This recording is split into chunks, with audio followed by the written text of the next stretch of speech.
Bonjour et bienvenue, vous êtes sur la chaîne Tuto Replay. Aujourd'hui dans cet épisode, je vais vous expliquer comment rendre votre PC le plus invisible possible.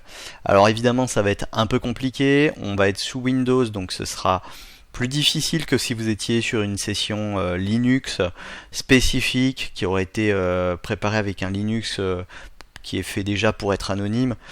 Bon, mais malgré tout, on peut se débrouiller sur Windows et je pense qu'on peut obtenir un résultat proche de la perfection. Pour ça, on va faire évidemment, je vais vous faire deux vidéos, peut-être une troisième, on verra. La première vidéo, elle sera consacrée à la préparation du PC. On va préparer l'ordinateur pour qu'il devienne le plus étanche possible, pour qu'il soit le plus anonyme possible. Et puis, dans la deuxième vidéo, là, on attaquera l'utilisation d'un logiciel en particulier qui nous permettra d'être très anonyme. C'est un logiciel très courant, vous verrez.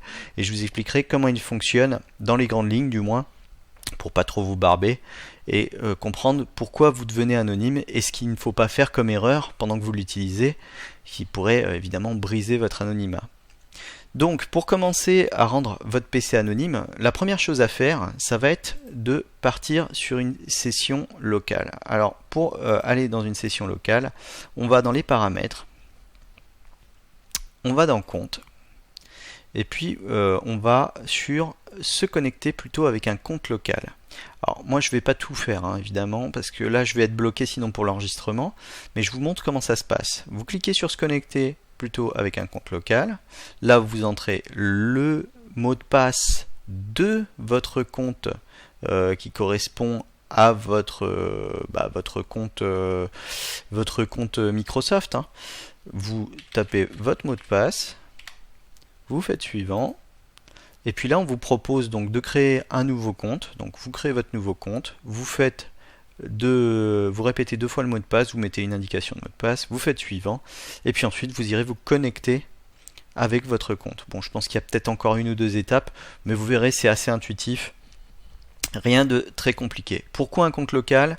Eh bien, c'est pour éviter d'utiliser un compte connecté avec un email, parce que Microsoft a tendance à communiquer évidemment vos coordonnées en permanence. Donc, ça communique avec les serveurs de Microsoft. C'est pas tellement qu'ils veulent nous espionner, mais ça nous fait forcément, ça donne des indications, quoi. Donc on veut bloquer ça. On passe déjà par un compte local. C'est le début. Évidemment, il y a bien d'autres choses à préparer. La deuxième chose que vous allez faire ensuite, c'est de scanner votre PC. Il faut scanner votre PC avec les deux logiciels que je vous conseille très souvent, c'est-à-dire ADW Cleaner dans un premier temps, et puis Malwarebytes. Au pire, si vous ne savez pas vous en servir, je vous rappelle que j'ai déjà fait des vidéos sur le sujet. Une fois que vous aurez scanné votre PC, donc vous serez normalement débarrassé de la quasi-totalité de tout ce qui est logiciel espion sur votre PC. Vous allez vous rendre dans la barre de recherche ici, et on va taper msconfig pour se rendre sur cette petite fenêtre qui nous permettra d'aller dans les options de démarrage, du moins pour les tâches qui se lancent au démarrage de Windows. Alors moi, ce que je vous conseille ici, c'est de désactiver tout. Vous désactivez absolument tout, vous ne laissez aucune application tourner en tâche de fond. Une fois que vous aurez tout désactivé, vous allez fermer la fenêtre, enfin vous aurez fait OK, vous fermez la fenêtre, vous allez dans Services et vous masquez les services. Et pareil, vous allez désactiver un maximum de choses. Alors, sauf petites choses que vous pouvez éventuellement laisser, pareil dans Démarrage, vous pouvez laisser l'antivirus à la limite. Il est certain qu'il y a certains antivirus qui doivent communiquer aussi avec l'extérieur. Si vous voulez être dans la prudence maximum, vous allez même désactiver l'antivirus, mais alors attention à ce que vous allez télécharger par la suite. Vous verrez d'ailleurs que tout ce que vous téléchargerez pendant que vous serez anonyme, il ne faudra pas l'exécuter. C'est un principe de base, puisque tout ce que vous exécuterez, vous ne saurez pas s'il y a un logiciel espion dedans. Même si c'est un logiciel qui n'est pas nocif, on peut avoir des espions dedans, donc on évite d'exécuter les logiciels qu'on téléchargera. Donc là, on désactive le maximum et on fait OK. Une fois qu'on vous aurez fait OK, ça vous demandera sûrement de redémarrer. Vous pouvez redémarrer immédiatement si vous le désirez. Sinon, vous ne redémarrez pas, c'est pas grave, on le fera à la fin. Une fois qu'on aura terminé tout ça. Par contre, pour la deuxième étape, il faudra que vous ayez redémarré. C'est indispensable, sinon vos applications seront toujours chargées. Très très très important. Ensuite, vous avez peut-être un PC qui est sur un réseau local, donc sur votre box par exemple, et vous avez peut-être partagé des dossiers. Il va falloir penser à désactiver les partages de dossiers. Pour voir facilement si vous avez des dossiers partagés, vous allez aller sur Gestion de l'ordinateur.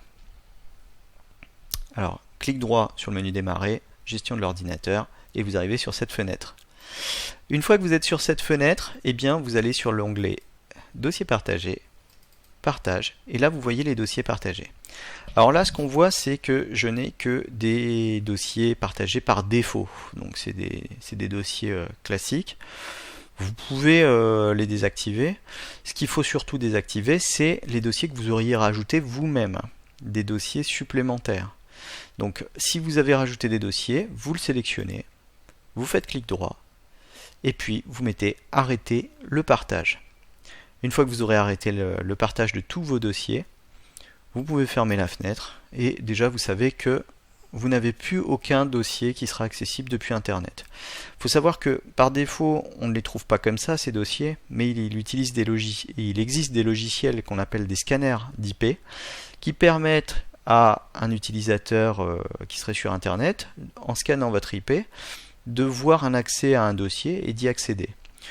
C'est généralement possible uniquement si vous avez désactivé évidemment tout ce qui est accès par mot de passe. Enfin voilà. Si vous avez désactivé beaucoup de sécurité, effectivement ils auront accès. Mais moi par précaution, je préfère carrément désactiver le partage de dossiers. On va ensuite aller dans les paramètres de Windows 10. On va aller dans la partie confidentialité. Et là, il va falloir désactiver donc tout ce qui est à désactiver pour être anonyme. C'est-à-dire qu'il faut désactiver tout ce qui est là. Voilà. Vous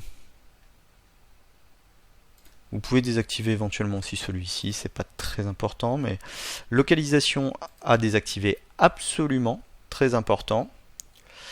Vous allez aussi dans Voix entrée manuscrite, et là, vous cliquez sur Ne pas me connaître. Donc là, bon là, si je clique dessus, ça va le réactiver, moi, mais c'était déjà désactivé. Donc ça va désactiver en fait ce que Cortana, on va dire, communique à Microsoft pour tout ce qui est voix. Donc c'est une façon de désactiver en quelque sorte Cortana. Bon, je pense pas que ça désactive tout, évidemment, mais ça désactive surtout la communication de Cortana. Voilà. Ensuite, on va se rendre sur la partie application d'arrière-plan, et là, pareil, vous désactivez tout ce qui traîne derrière.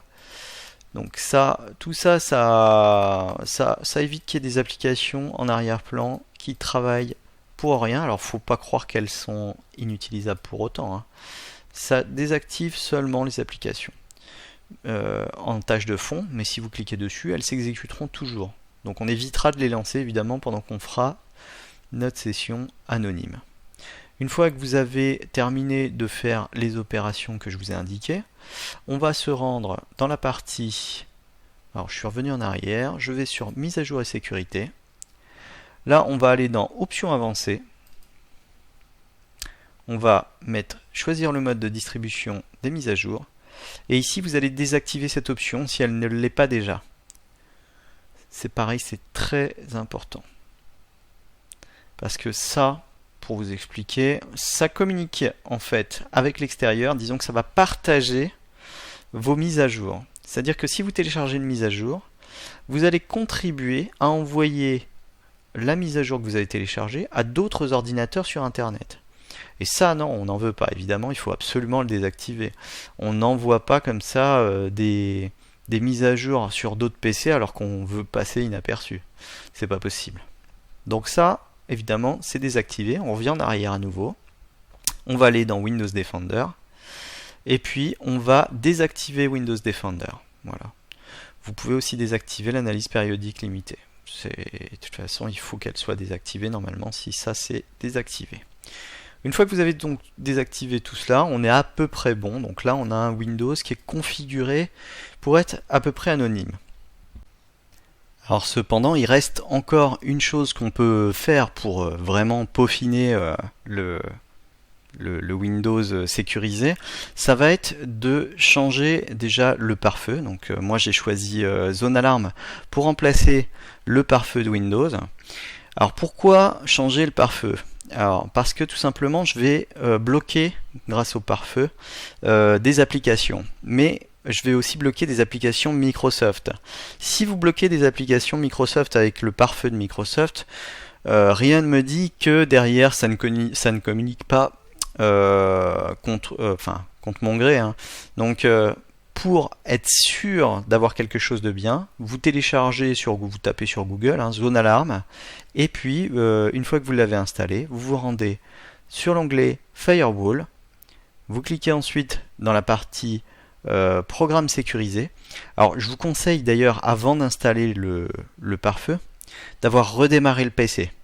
Comme ça, une fois que vous aurez installé le pare-feu, quand vous allez aller dans les applications, vous aurez une liste beaucoup plus petite que la mienne. Moi, je n'ai pas fait d'optimisation, donc je me retrouve avec une liste de 4 km de long, avec une tonne d'applications. Donc bon, vous en aurez nettement moins que moi. Hein.